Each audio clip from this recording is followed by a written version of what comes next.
우리 본문의 말씀은 누가복음 9장 18절로 27절에 있는 말씀입니다. 제가 앞에 있으니까 제가 읽겠습니다. 여러분 눈으로 한번 같이 따라 읽으시기 바랍니다.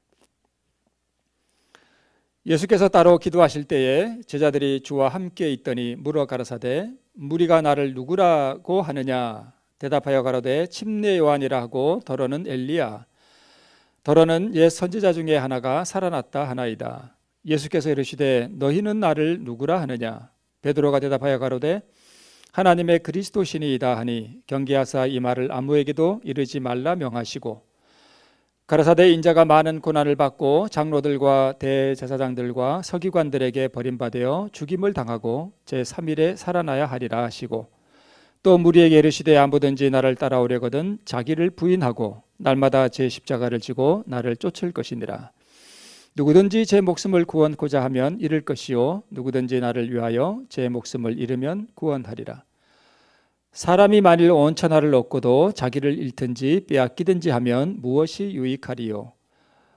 누구든지 나와 내 말을 부끄러워하면 인자도 자기와 아버지와 거룩한 천사들의 영광으로 올 때에 그 사람을 부끄러워하리라. 내가 참으로 너희에게 이르노니 여기 찾는 사람 중에 죽기 전에 하나님의 나라를 볼 자들도 있느니라.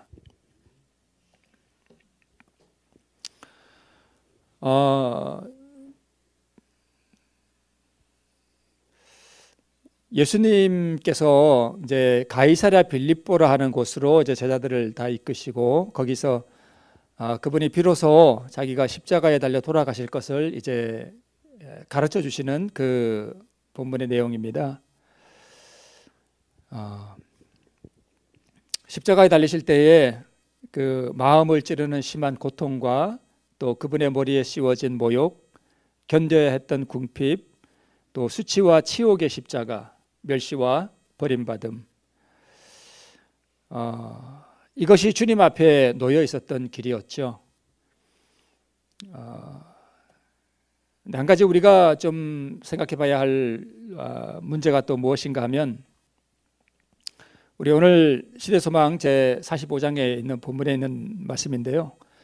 그분은 인성을 취하시기 전에도 이미 잃어버린 자를 구원하기 위하여 걸어가야 할 전 여정을 보셨다 이렇게 기록되어 있습니다.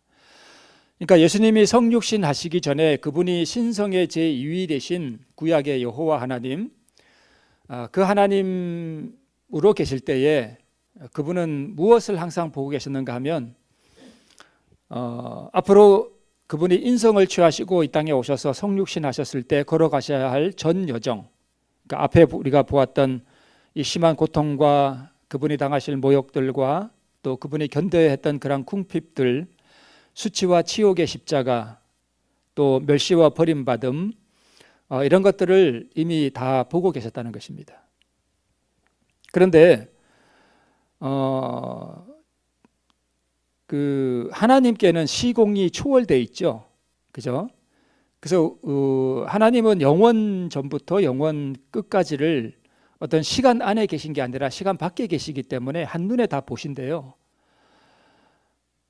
그러면 이 신성의 제2위 되신 그리스도께서는 언제부터 자신이 이 길을 걸어야 할 것을 보셨다는 뜻인가 하면 영원 전부터 이걸 다 보셨다는 뜻입니다. 그렇죠? 그게 얼마나 긴 시간인지 우리는 이해할 수 없습니다. 그죠? 그러면 그분이 앞으로 당해야 할 그 고난들과 그분이 가셔야 할 길을 바라보고 계셨다면 그분이 과연 하늘에서 기쁨을 누리고 행복하시고 그러셨을까 하는 그런 의문이 듭니다. 우리 인간적인 생각에서 보면 그렇죠. 그런데 우리가 흔히 아는 대로 우리 그리스도께서는 신성의 성육신 하시기 전에도 무한한 사랑과 기쁨과 행복 가운데 계셨던 분이에요. 그죠? 그러면 어떻게 그것이 가능했을까 하는 의문이 하나 드는데 그것을 달리 설명할 길은 하나도 없습니다. 오직 무엇으로만 설명이 가능한가 하면 우리를 뭐 하셨기 때문이에요? 사랑하셨기 때문입니다. 그래서 우리를 향한 그 사랑이 너무나 강하기 때문에 이분이 걸어가야 할 그 길은 아무것도 아닌 것으로 그렇게 우리가 이해해 볼 수 있습니다.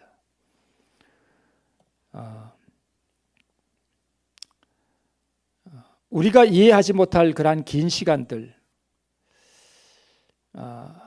고난의 세월들이 다 지난 후에 구원받은 무리들을 바라보는 그분의 기쁨이 어떠할지를 짐작할 수 있게 합니다. 그분의 눈에는 이 길도 보였지만 또 무엇도 보였을까요? 그분이 죽으시고 부활하신 다음에 그리고 재림하신 다음에 악인들과 사단을 다 멸하신 다음에 그분의 그 고난과 흘리신 피로 말미암아 구원받은 영혼들을 이미 영원 전부터 뭐 하셨을까요? 다 보셨겠죠. 그러니까 우리를 향한 사랑과 그분이 그 핏값으로 구원할 그 영혼들을 바라보시는 미리 바라보셨기 때문에 그 기쁨이 너무나 강했기 때문에 그렇다라고 우리가 이해해 볼 수 있습니다. 그분의 사랑과 그분의 그 우리를 향한 긍휼하심이 얼마나 큰지를 우리가 미루어 짐작해 사실은 볼 수도 없죠, 그죠? 그러나 조금 우리가 이해해 볼 수는 있겠습니다. 비록 피의 침례를 먼저 받으셔야 했고, 비록 세상죄가 그분의 흠없는 영혼을 내리누르고 그에게는 이루 말할 수 없는 고통의 그림자가 덮쳤건만 그는 자기 앞에 놓인 기쁨을 위하여 십자가를 견디기로 선택하시고 치욕을 개의치 않으셨다. 우리 시대소망제 45장 본문에 보면 이런 말씀이 기록되어 있습니다. 자기 앞에 놓인 그 기쁨을 위하여 이 모든 것을 다 견디셨다는 것입니다. 그 기쁨이 누구 때문에 오는 기쁨인가 하면 바로 구원받은 영혼들을 바라보는 그 기쁨이겠죠. 네.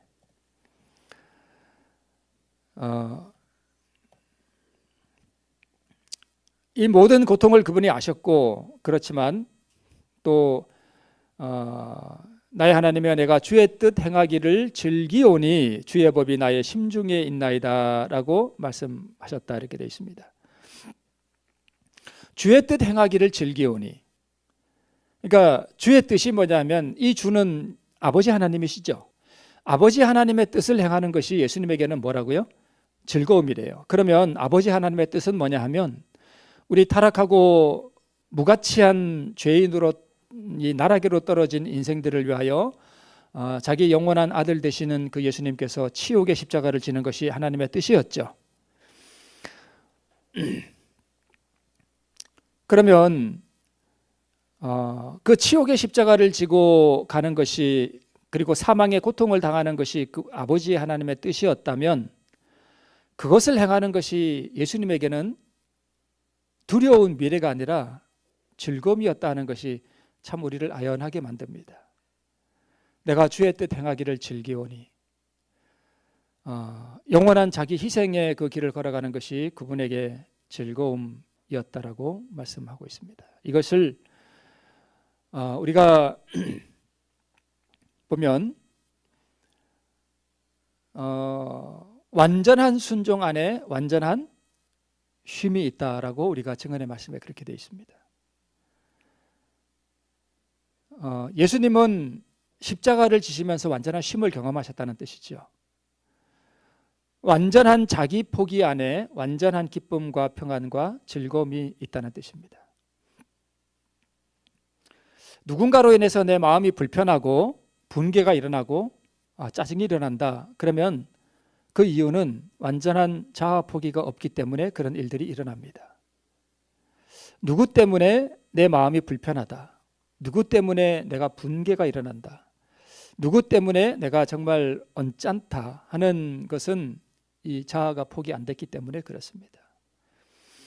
그래서 완전한 자기 포기가 이루어지면 거기에는 완전한 쉼이 있고 기쁨과 평안과 즐거움이 있다 하는 뜻입니다. 예수님이 그 고난의 길을 걸어가시면서도 그분이 늘 행복하고 완전한 기쁨과 평안과 즐거움이 그의 마음에 있었던 그 유일한 이유는 그분이 자아를 완전히 아버지 하나님께 드리고 완전한 순종의 길로 가셨기 때문에 그러했다는 뜻입니다. 아버지의 뜻에 대한 완전한 자기 포기를 하셨기 때문에 이러한 것들이 그분의 마음에 음울함을 끼치지 못했다 하는 것을 우리가 익히 알고 있습니다. 네. 자, 그러면 우리 가이사랴 빌립보가 어딘가 하면 여러분 지도가 보이시죠? 맨 아래 사해 바다가 보이고요. 그 약간 왼쪽 위에 예루살렘이 보이죠? 그리고 요단강을 조금 따라 올라가다 보면 왼쪽에 수가라고 하는 그 우물가의 여인을 만났던 수가라고 하는 곳이 보이고, 더 올라가면 나인성 과부 나인이 보이고요. 조금 더 올라가면 갈릴리 바다가 보이죠. 그리고 조금 더 올라가면 콩딱지만한 뭐가 하나 또 보여요? 호수가 하나 또 있죠. 네, 갈릴리 바다 위에 조그마한 호수가 하나 또 있어요. 그걸 메롬 호수라 그럽니다. 그리고 그 메롬 호수에서 조금 더 이렇게 올라가면 거기가 어디예요? 가이사랴 빌립보예요. 오늘 인자는 너희는 나를 누구라 하느냐, 사람들이 나를 누구라 하느냐라고 물었던 곳이 어디냐면 바로 저 가이사랴 빌립보예요. 이 가이사랴 빌립보에서 조금 더 올라가니까 무슨 산이 하나 보여요? 헬몬산이라고, 헐몬산이라고도 하고요. 헬몬산이 보입니다. 저게 해발이 백두산보다 조금 더 높아요. 2,800 몇 미터인가? 아마 그런 것으로 제가 알고 있는데 정확히는 모르겠습니다. 저 헬몬산은 위에 눈이 이렇게 항상 쌓여 있어요. 그래서 그 눈 녹은 물이 이렇게 흘러서 가이사랴 빌립보를 지나서 메롬 호수로 들어갔다가 다시 메롬 호수를 빠져나와서 어디로 들어가요? 갈릴리 바다를 들어갔다가 다시 갈릴리 바다를 나와서 요단강을 따라 쭉 내려와서 어디로 들어가요? 사해 바다로 들어가요. 자, 그래서 저 헬몬산에서 눈 녹은 물이 이렇게 잘 내려오기 때문에 가이사랴 빌립보 저 북쪽 지방은 물이 풍부해요. 유대 지방은 사막이 많잖아요, 그죠? 근데 저 위에는 물이 아주 풍부합니다. 여기가 바로 가이사랴 빌립보라는 곳에서 예수님이 제자들에게 너희는 나를 누구라 하느냐고 물으셨던 바로 그 장소라고 우리가 흔히 알고 있습니다. 저기 동굴 같은 게 하나 보이죠? 네. 가까이 가보면 이렇게 생겼습니다. 그리고 아까 이렇게 숲같이 보였던 이곳을 우리가 좀 뛰어넘어서 위로 이렇게 들어가 보면 이제 가까이 가면 이런 동굴이 하나 보이고, 옛날에는 예수님 당시에는 여기가 이렇게 이런 장소가 아니었고 이렇게 있었다고 합니다. 신전이 있었어요. 우상을 섬기는 우상의 신전이 바로 저 장소에 있었습니다. 그러니까 예수님께서 제자들과 함께 사람들이 나를 누구라 하느냐 하라고 물었던 그 장소는 어딘가 하면 예루살렘 성도 아니고 유대 땅도 아니고 이교도들이 사는, 그리고 이방신을 섬기는 이방인들이 이방신을 섬기기 위해서 신전을 지어놓은 바로 그곳에 가셔서 예수님께서 이렇게 물으셨던 것입니다. 자, 다시 한번 지도가 보이죠? 네, 그러니까 저곳은 우상 숭배가 아주 성행하는 곳이었고요. 그 다음에 유대교의 지배 세력이 미치지 않는 그러한 아주 북쪽 지방에서 그러한 일들이 있었습니다. 그러면 예수님께서 왜 제자들을 데리고 저기 북쪽 지방으로 올라가셔서 그런 질문을 하셨는가 하는 것을 우리 시대소망에 이렇게 말씀하고 있어요. 이방인에 대한 뭘 느끼게요? 책임감을 느끼게. 그래서 얘들아, 앞으로 이 이방의 너희들 신전들 다 보이지? 이 사람들 이렇게 살다가 다 멸망받을 거야. 너희들의 사명은 무엇이다? 바로 저 영혼들을 뭐 하는 거다? 구원하는 것이다 라는 것을 이 제자들에게 깨우쳐 주기 위해서 일부러 그곳에 가셨다, 이렇게 기록되어 있습니다. 그다음에 두 번째는 저곳에 가셔서 십자가의 길을 제자들에게 밝히 보여주기 위해서 저곳으로 올라가셨다라고 우리가 그렇게 알고 있습니다. 저기서 두 개의 질문을 하시죠. 사람들이 인자를 누구라 하느냐라고 묻습니다. 어떤 사람은 침례 요한이라 그러고 어떤 사람은 선지자가 살아났다, 이렇게 대답하는 사람들도 있었습니다. 그러니까 그 당시의 사람들이 예수님이 누구신지에 대한 이해가 굉장히 부족했습니다. 예수님의 사명이 무엇인지에 대한 이해도 아주 부족했습니다. 그죠?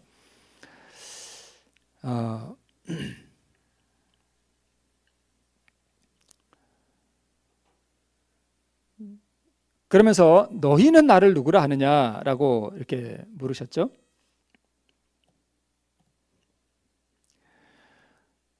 예수님이 왜 이 질문을 하셨는가 하면 자신이 메시아 된다는 것을 제자들에게 확실히 지금 밝히시잖아요. 그죠? 왜 밝히시는가 하면 예수님의 눈은 지금 이곳에서 어디로 향해 있는가 하면 이제 얼마 안 있으면 그분이 십자가에 달리시고 제자들은 그들이 상상도 하지 못할 그러한 시련의 때에 들어가게 될 것을 예수님이 보시잖아요. 그죠? 그러면 그때 이 제자들의 믿음이 과연 그 시련의 때에 굳게 설 수 있겠는가 하는 것이 예수님에게는 참 염려였어요.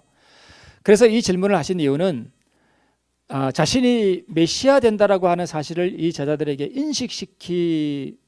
인식시키셔서 그 시련의 때에 그들이 견딜 수 있는 힘을 얻도록 하기 위해서 이 질문을 하셨습니다. 내가 믿는 하나님이 참으로 메시아 되시고 구원자 되신다라고 하는 진짜 굳센 믿음이 우리에게 있다면 우리가 시련의 때에 굳게 설 수 있겠죠. 우리도 마찬가지로 그것을 위해서 이 질문을 하셨던 것입니다. 그래서 베드로가 주는 그리스도시요 살아계신 하나님의 아들이니다라고 고백을 했음에도 불구하고 베드로는 나중에 뭐해요? 저주하죠. 부인하죠. 이 제자들이 얼마나 예수님의 사명과 그분의 역할에 대해서 무지하고 했느냐 하는 것을 우리가 알 수 있습니다.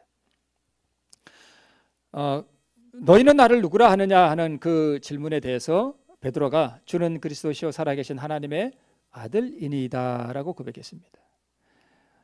이것은 누구만이 고백을 할 수 있는가 하면 구원의 경험자가 고백하는 신앙 고백입니다. 그리스도, 메시아, 구원자 이게 다 같은 뜻이죠. 그래서 베드로가 고백한 이 진리는 신자의 신앙의 가장 기초가 되는 것입니다. 자, 여러분 예수님을 그리스도라 그러죠. 이 그리스도가 어디서 나온 말인가 하면 고대 그리스어, 이제 신약 성경에 쓰여진 헬라어로 크리오라고 하는 데서 이게 유래한 말인데요. 그리스도가 무슨 뜻이에요? 기름 부음 받은 자라는 뜻이에요. 기름 부음 받은 자. 그러니까 헬라 말로 그리스 말로 크리오 하는 말은 기름을 붓다는 뜻입니다. 그리고 히브리어로 마시하, 메시아, 마시하 이 말도 기름을 붓다는 기름을 바르다라는 뜻입니다. 그래서 메시아라는 말과 그리스도라는 말이 다 의미가 같은 거예요. 기름 부음 받은 자, 기름 부음 받은 자라는 뜻입니다. 사실 베드로가 이 고백을 한 것은요, 성령께서 가르쳐 주신 것이지만 베드로는 이미 자기가 믿는 그리스도에 대한 구원의 경험을 가지고 있기 때문에 이 고백을 할 수 있었습니다. 신자의 가장 이 신앙의 기초가 되는 것은 바로 이 고백이에요. 예수님이 나의 구원자가 되신다는 고백입니다. 이 고백에 대해서 우리가 정말 가슴으로 뜨겁게 고백할 수 있다라면 그런 사람은 진짜 신자겠죠. 그러나 우리가 신앙을 한다고 하지만 그리스도가 참으로 나의 구원자가 된다는 것을 경험적으로 알지 못하면 우리는 이런 고백을 할 수 없게 되고 또 시련의 때 우리가 굳게 설 수 있는 믿음을 소유할 수가 없겠죠. 너는 베드로라 내가 이 반석 위에 내 교회를 세우리니 우리 교황 이게 천주 교회는 그 교회가 이 반석 즉 베드로 위에 서 있다 이렇게 해석을 하는데 이 반석은 베드로가 아닙니다. 이 반석은 누구를 말씀하는 것인가 하면 예수님을 상징해요. 왜 그런가 하면 여러분 음부의 권세가 이기지 못하리라 그랬는데 베드로는 음부의 권세를 이겼어요, 졌어요? 졌어요. 언제요? 예수님이 재판정에 계실 때 음부의 권세가 베드로를 정복했습니다. 그래서 베드로는 교회의 기초가 될 수 없어요. 오직 예수님만이 넘어지지 않는 예수님만이 바로 교회의 기초라는 것을 알 수 있습니다.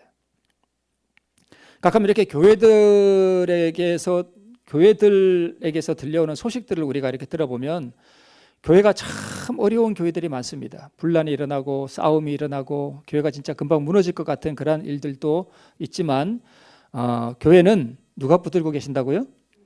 그리스도께서 붙들고 계시기 때문에 반드시 교회는 최후에 승리할 것을 우리 약속해 주셨죠. 네.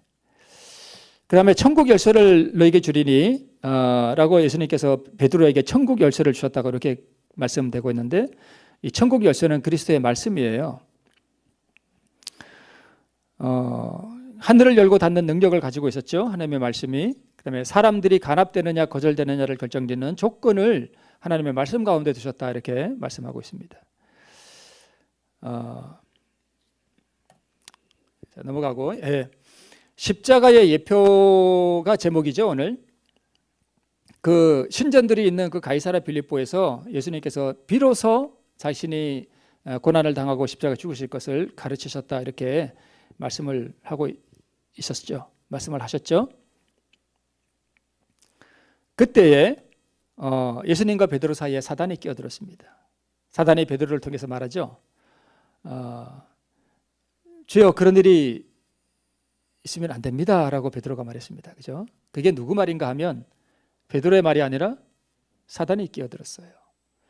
그래서 광야의 시험 때에 굴욕과 희생의 길을 버리는 조건으로 내게 절만 한번 하면 내가 이 통치권을 너에게 넘겨주겠다라고 했던 바로 그 사단이 베드로와 예수님 사이에 끼어들었습니다. 그래서 예수님께서 베드로에게 사단아 내 뒤로 물러가라고 했던 것은 베드로에게 했다기보다는 사실은 사단에게 했던 말이죠.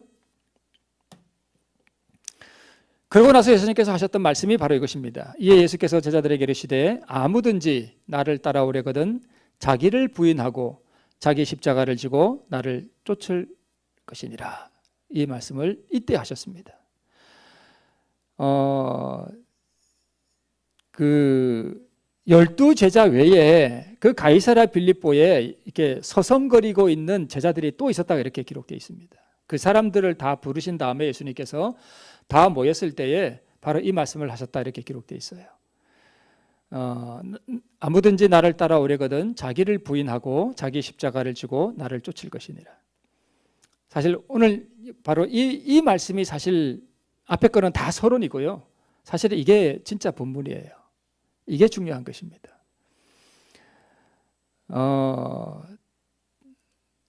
우리가 구원을 얻으려면 누굴 따라간다고요? 예수님 따라가야 되죠, 그죠? 예수님 따라가야 되는데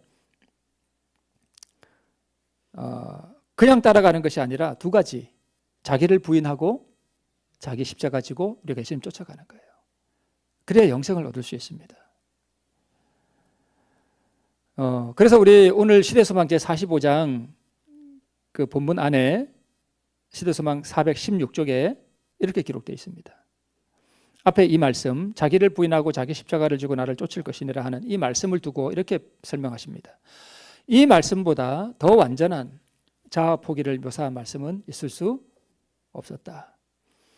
그러니까 우리가 예수님을 쫓아가는 것은 믿음으로 쫓아가잖아요, 그죠?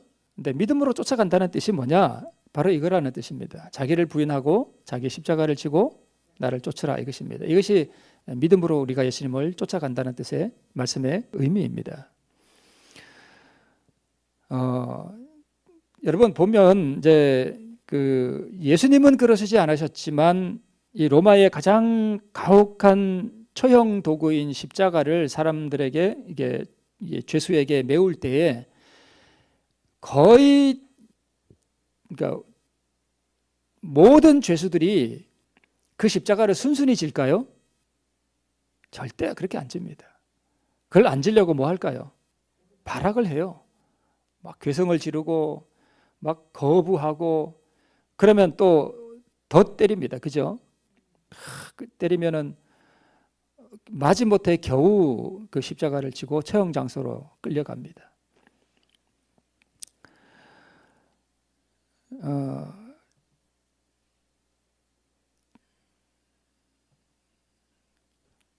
그게 참으로 수치와 고통스러운 짐이죠.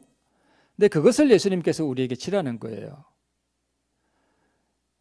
여러분 십자가는 내가 스스로 죽는 거예요? 아니면 누군가가 나를 죽여주는 거예요? 누군가가 나를 죽여주는 거죠.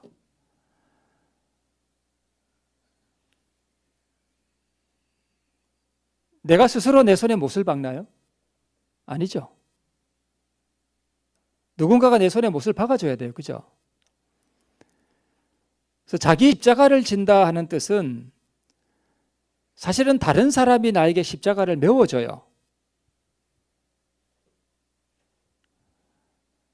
그럴 때 우리가 뭐 하지 말라는 거예요?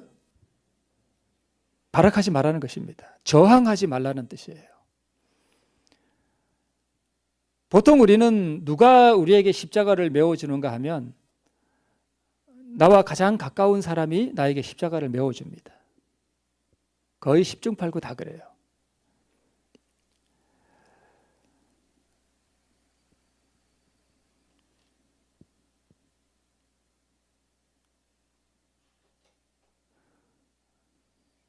사람들이 자기를 부인하고 자기 십자가를 지고 예수님을 따라가지 못하는 이유는 사람들이 나에게 십자가를 메워줄 때에 그걸 안 지려고 하기 때문입니다.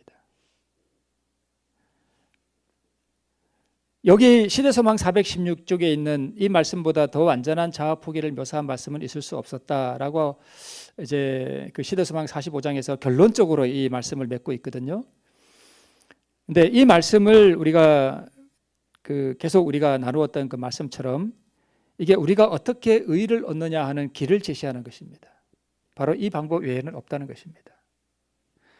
내 안에서 일어나는 내 생각들과 내 감정들과 내 욕망들과 이런 것들을 부인하고 누군가가 나에게 억지로 십자가를 메워주고 나를 십자가에 못 박을 때에 저항하고 발악하지 말라는 것입니다. 그것을 순순히 지고 수치와 모욕을 당하고 침뱉음 당하면서 그것을 지나는 것입니다.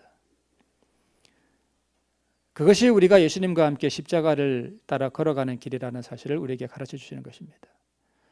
그러니까 예수님이 내가 걸어가는 길은 결코 환영받는 길이나 또는 영광을 얻는 길이 아니다. 내가 가는 길은 수치와 모욕의 길이요 자기를 부인해야만 하는 길이다라는 것을 우리에게 가르쳐 주신 것입니다. 그래서 자신을 포기하는 것, 이것이 그리스도의 가르침의 요지이다. 전부예요.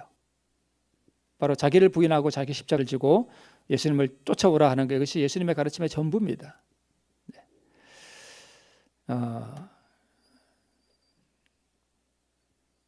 나는 내 자신을 부인하고 나의 자아를 온전히 포기하는 십자가를 지고 간다. 예수님께서 말씀하셨죠. 너희도 나를 따르는 자가 되라. 이것이 사는 길이다 라는 의미입니다. 내가 가는 길을 따라서 너희가 생명의 길로 오려면 내가 지고 가는 이 십자가를 너희들도 뭐 해야 된다? 져야 된다. 그 길이 무슨 길이냐? 자기를 부인하고 자기 십자가를 순순히 지고 가는 길이다라는 말씀을 우리에게 해 주시는 것입니다. 그래서 완전한 순종, 즉 완전한 자기를 내려놓고 자기를 부인하는 그 길에서만이 완전한 쉼이 있고 완전한 평화가 있다. 그것이 사는 길이다라는 것을 우리에게 말씀해 주시는 것입니다. 오늘 이 길을 따라 영원한 생명을 얻는 우리 모두가 되시기를 주님의 이름으로 축원드리면서 말씀을 마치겠습니다.